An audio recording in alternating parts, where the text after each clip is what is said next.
Hi, welcome back students. So in this video we are going to discuss about the questions which are regarding evolution chapter. Okay, 2 marks questions ನಿಮಗೆ ಯಾವ್ದಾದ್ರು ಬರುತ್ತೆ. Last ವಿಡಿಯೋದಲ್ಲಿ ನಾನು ನಿಮಗೆ 3 marks questions ಹೇಳಿದ್ದೆ. So in this video we are going to discuss about the 2 marks questions from the chapter evolution. Okay, so 2 marks question ಅಂತ ಬಂದ ತಕ್ಷಣ ಫಸ್ಟ್ question ಯಾವುದು ಅಂತಂದ್ರೆ that is difference between homologous and analogous. Okay, so ಅದ್ರಲ್ಲಿ ನೀವು examples ಬರಿಬೇಕು. So again plant ಇಂದ ಒಂದು ಎಕ್ಸಾಂಪಲ್ ಬರಿಬೇಕು, ಅನಿಮಲ್ ಇಂದ ಒಂದು ಎಕ್ಸಾಂಪಲ್ ಬರಿಬೇಕು. ಓಕೆ, ಹೋಮೋಲಾಗಸ್ ಆರ್ಗನ್ಸಿಗೂ ಮತ್ತೆ ಅನಲಾಗಸ್ ಆರ್ಗನ್ಸಿಗೂ ಏನೇನ್ ಡಿಫ್ರೆನ್ಸಸ್ ಇದೆ ಅದನ್ನ ನೀವು ಬರಿತಾ ಹೋಗ್ಬೇಕು. And coming to the second question that is fossils, the definition of fossil and example or they might be ask significance.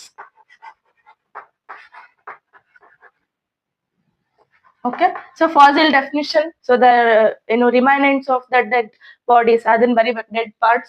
Then other evidences ಯಾವ ತರ ಹೆಲ್ಪ್ ಆಗುತ್ತೆ ನಮಗೆ ಎವಲ್ಯೂಷನ್ ಸ್ಟಡಿ ಮಾಡೋದಕ್ಕೆ ಏನಾಗುತ್ತೆ, ಫಾಸಿಲ್ ಎವಿಡೆನ್ಸಸ್ ಹೆಲ್ಪ್ ಆಗ್ತಾ ಹೋಗುತ್ತೆ. That is the significance of the fossils. Okay, and again example ನೀವು ಯಾವ್ದಾದ್ರು ಬರಿಬಹುದು. ಸೊ ಜಾವಾ ಫಾಸಿಲ್ ಅಲ್ವಾ, ಅದೆಲ್ಲ ನೀವು ಹ್ಯೂಮನ್ ಎವಲ್ಯೂಷನ್ ಅಲ್ಲಿ ಎಷ್ಟೊಂದು ಫಾಸಿಲ್ ರೆಕಾರ್ಡ್ಸ್ ನ ಕೊಟ್ಟಿದ್ದಾರೆ, ಅದ್ರಲ್ಲಿ ಯಾವ್ದಾದ್ರು ಒಂದು ನೀವು ಬರಿಬಹುದು. ಆಸ್ಟ್ರಲೋಪಿಥಿಕಸ್, ಜಾವಾ ಅಲ್ಲಿ ಏನ್ ಸಿಗುತ್ತೆ, ಫಾಸಿಲ್ ಸಿಗುತ್ತೆ. ಸೊ ಅದನ್ನ ನೀವು ಮೆನ್ಷನ್ ಮಾಡ್ಬೋದು. ಸೊ ಹ್ಯೂಮನ್ ಎವಲ್ಯೂಷನ್ ಅಲ್ಲಿ they given 5 to 6 examples for fossils, so that any one of them you should mention. Okay, and coming to the next question, so next ಇನ್ಯಾವ question ಕೇಳ್ತಾನೆ ಅಂದ್ರೆ that is ಹೋಮೋಲಾಜಿ.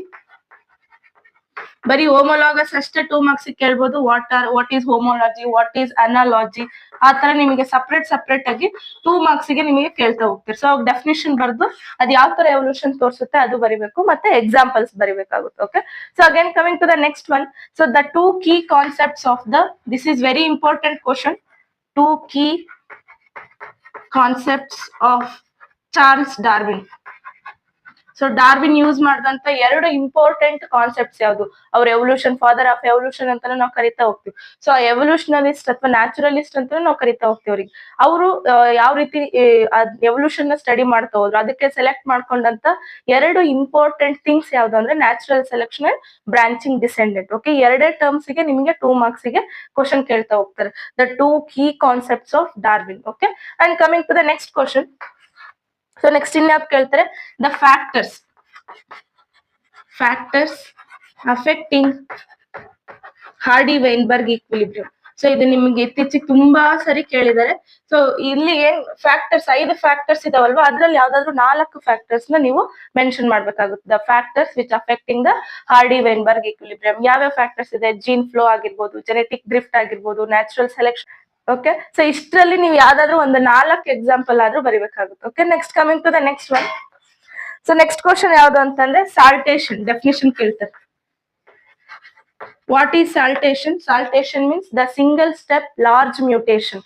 ಅದನ್ನ introduce ಮಾಡಿದವ್ರು ಯಾರು, ಸಾಲ್ಟೇಷನ್ ಅನ್ನೋ word ನ introduce ಮಾಡಿದವ್ರು ಯಾರು ಅಂದ್ರೆ that is Hugo de Vries. Okay, so ಇದು ನಿಮಗೆ 1 marks ಅಲ್ಲೂ ಕೇಳುವಂತ ಚಾನ್ಸಸ್ ಇರುತ್ತೆ, MCQ ಅಲ್ಲೂ ಕೇಳುವಂತ ಚಾನ್ಸಸ್ ಇರುತ್ತೆ.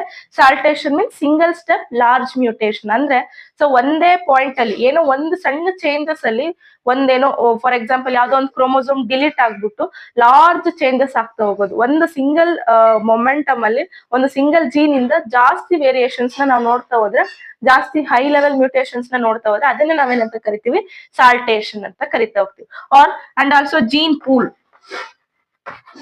the definition of gene pool ಅಂದ್ರೆ the total number of genes present in a population. ಒಂದು ಪಾಪ್ಯುಲೇಷನ್ ಅಲ್ಲಿ total number of different variety of jeans ಇರುತ್ತಲ್ವಾ, ಅದನ್ನ ನಾವೇನಂತ ಕರಿತೀವಿ, ಜೀನ್ ಪೂಲ್ ಅಂತ ಕರಿತಾ ಹೋಗ್ತೀವಿ. ಓಕೆ, ಇವೆರಡರದು ಡೆಫಿನಿಷನ್ ಕೇಳ್ತಾ ಇರ್ತಾರೆ.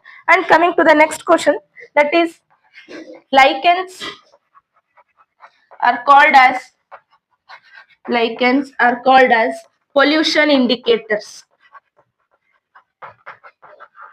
ಲೈಕೆನ್ಸ್ ನ ನಾವೇನಂತ ಕರಿತೀವಿ, ಪೊಲ್ಯೂಷನ್ ಇಂಡಿಕೇಟರ್ಸ್ ಅಂತ ಕರಿತೀವಿ. ಯಾಕೆ? ಬಿಕಾಸ್ ತುಂಬಾ ಈಸಿ ಆನ್ಸರ್ ಅದಕ್ಕೆ. Because lichens will not grow in the polluted area, ಅದಕ್ಕೋಸ್ಕರ ಅದನ್ನ ನಾವೇನಂತ ಕರಿತೀವಿ, lichens are called as pollution indicators ಅಂತ ಕರಿತಾ ಹೋಗ್ತೀವಿ. ಸೊ ಇಷ್ಟು ಮೇಜರ್ 2 marks ಕ್ವಶನ್ಸ್ ನಾವು ನೋಡ್ತಾ ಹೋಗ್ಬೋದು. ಅಂಡ್ ಆಲ್ಸೋ ಇನ್ನೊಂದು ಇಂಪಾರ್ಟೆಂಟ್ ಕ್ವಶನ್ ಯಾವ್ದು ಅಂದ್ರೆ ಆಂಥ್ರೋಪೋಜೆನಿಕ್ ಎವಲ್ಯೂಷನ್ ಅಥವಾ ಹ್ಯೂಮನ್ ಆಕ್ಟಿವಿಟೀಸ್ ಇಂದ ಆಗುವಂತ ಎವಲ್ಯೂಷನ್.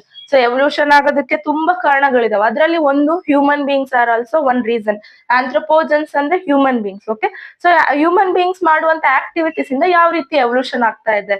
ಸೊ ಅದಕ್ಕೆ ಇದು ನಿಮ್ ಏನೋ ನೀವು ಎವಿಡೆನ್ಸಸ್ ಅಲ್ಲಿ ಆಂಥ್ರೋಪೋಜೆನಿಕ್ ಎವಿಡೆನ್ಸಸ್ ಅಂತಾನು ಬರ್ತಾ ಹೋಗುತ್ತೆ. ಸೊ ಅದರಲ್ಲಿ 3 ಆಕ್ಟಿವಿಟೀಸ್ ನ ನೋಡ್ತಾ ಹೋಗ್ತೀವಿ. Excess use of herbicides and also excess use of pesticides, ಅದ್ರ ಜೊತೆಗೆ and excess use of antibiotic drugs. ಇವನ್ನೆಲ್ಲ ನಾವು ಎಕ್ಸಸ್ ಆಗಿ ಯೂಸ್ ಮಾಡೋದ್ರಿಂದ ಏನಾಗುತ್ತೆ, ಸೊ ಆರ್ಗಾನಿಸಮ್ಸ್ ಅಲ್ಲಿ ಫಾರ್ ಎಕ್ಸಾಂಪಲ್ ಯಾವ್ದೋ ಒಂದು ಆಂಟಿಬಯೋಟಿಕ್ ರೆಸಿಸ್ಟೆನ್ಸ್ ಏನೋ ಆಂಟಿಬಯೋಟಿಕ್ ಡ್ರಗ್ ನಾವು ಕಂಡಿಡಿದೀವಿ ಅಂತ ಅನ್ಕೊಳ್ರಿ.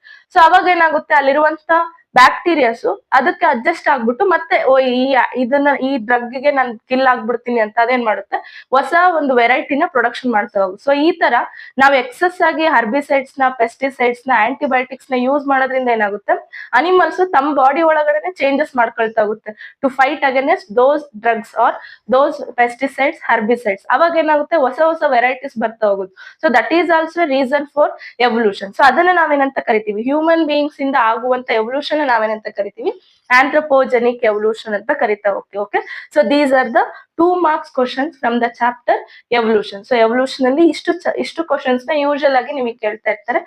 ಅದು ಬಿಟ್ಟು ನಿಮಗೆ ಇದು ಬಿಟ್ಟು ಇನ್ಯಾವ್ದು ಕೇಳ್ತಾರೆ ಅಂದ್ರೆ, ಸೊ ನಿಮಗೆ ಇಲ್ಲಿ ಹ್ಯೂಮನ್ ಎವಲ್ಯೂಷನ್ ಇಂದ 2 marks ಗೆ ಆತರನು ಕೇಳ್ಬೋದು. ಬಟ್ 2 marks ನ ಕ್ಯಾರಿ ಮಾಡುವಂತ ಕ್ವಶನ್ಸ್ ಯಾವ್ದು ಅಂದ್ರೆ ಇಷ್ಟು. Okay, so thank you.